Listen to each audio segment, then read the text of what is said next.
جب عورت مرتی ہے تو اس کا جنازہ مرد اٹھاتا ہے، اس کو لحد میں یہی مرد اتارتا ہے، پیدائش پر یہی مرد اس کے کان میں اذان دیتا ہے، باپ کے روپ میں سینے سے لگاتا ہے، بھائی کے روپ میں تحفظ فراہم کرتا ہے اور شوہر کے روپ میں محبت دیتا ہے۔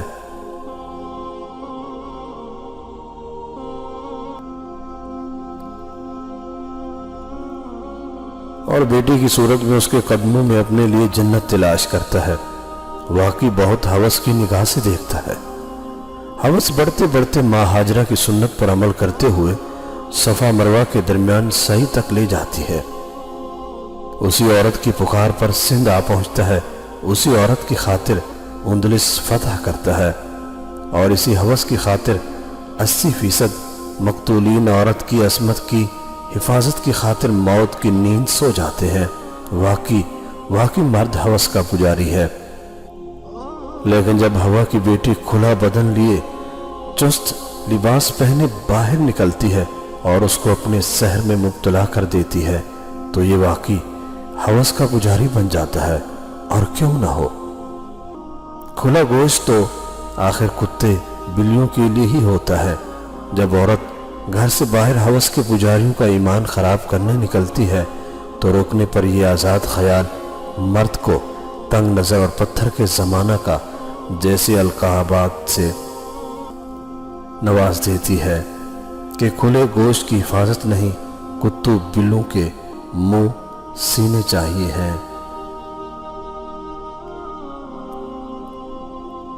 70,000 کا سیل فون ہاتھ میں لے کر،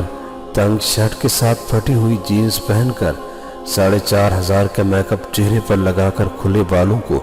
شانوں پر گرا کر، انڈے کی شکل جیسا چشمہ لگا کر کھلے بال جب لڑکیاں گھر سے باہر نکل کر مرد کی ہوس بھری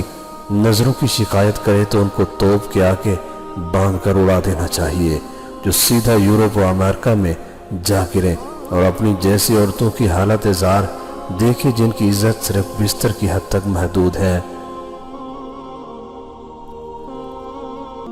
میں نے مرد کی بے بسی تب محسوس کی جب میرے والد کینسر سے جنگ لڑ رہے تھے اور انہیں صحت یاب ہونے سے زیادہ اس بات کی فکر لاحق تھی کہ جو کچھ انہوں نے اپنے بچوں کے لیے بچایا تھا وہ ان کی بیماری پر خرچ ہو رہا ہے، اور ان کے بعد ہمارا کیا ہوگا۔ میں نے مرد کی قربانی تب دیکھی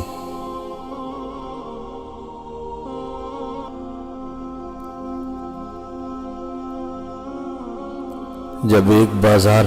عید کی شاپنگ کرنے گئی اور ایک فیملی کو دیکھا جن کے ہاتھوں میں شاپنگ بیگز کا ڈھیر تھا، اور بیوی شوہر سے کہہ رہی تھی کہ میری اور بچوں کی خریداری پوری ہو گئی، آپ نے کرتا خرید لیا، آپ کوئی نئی چپل بھی خرید لیں، جس پر جواب آیا ضرورت ہی نہیں، پچھلے سال والی کون سی روز پہنی ہے جو خراب ہو گئی ہوگی، تم دیکھ لو اور کیا لینا ہے، بعد میں اکیلے آ کر اس رش میں کچھ نہیں لے پاؤ گی، ابھی میں ساتھ ہوں، جو خریدنا ہے آج ہی خرید لو۔ میں نے مرد کا اثار تب محسوس کیا جب وہ اپنی بیوی بچوں کے لیے کچھ لایا تو اپنی ماں اور بہن کے لیے بھی تحفہ لایا۔ میں نے مرد کا تحفظ تب دیکھا جب سڑک کراس کرتے وقت اس نے اپنے ساتھ چلنے والی فیملی کو اپنے پیچھے کرتے ہوئے خود کو ٹریفک کے سامنے رکھا۔ میں نے مرد کا ضبط تب دیکھا جب اس کی جوان بیٹی گھر اجڑنے پر واپس لوٹی تو اس نے غم کو چھپاتے ہوئے بیٹی کو سینے سے لگایا اور کہا کہ ابھی میں زندہ ہوں۔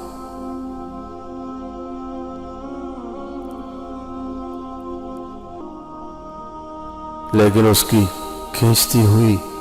کنپٹیاں اور سرخ ہوتی ہوئی آنکھیں بتا رہی تھی کہ ڈھیر تو وہ بھی ہو چکا، رونا تو وہ بھی چاہتا ہے، لیکن یہ جملہ کہ مرد کبھی نہیں روتا اسے رونے نہیں دے گا۔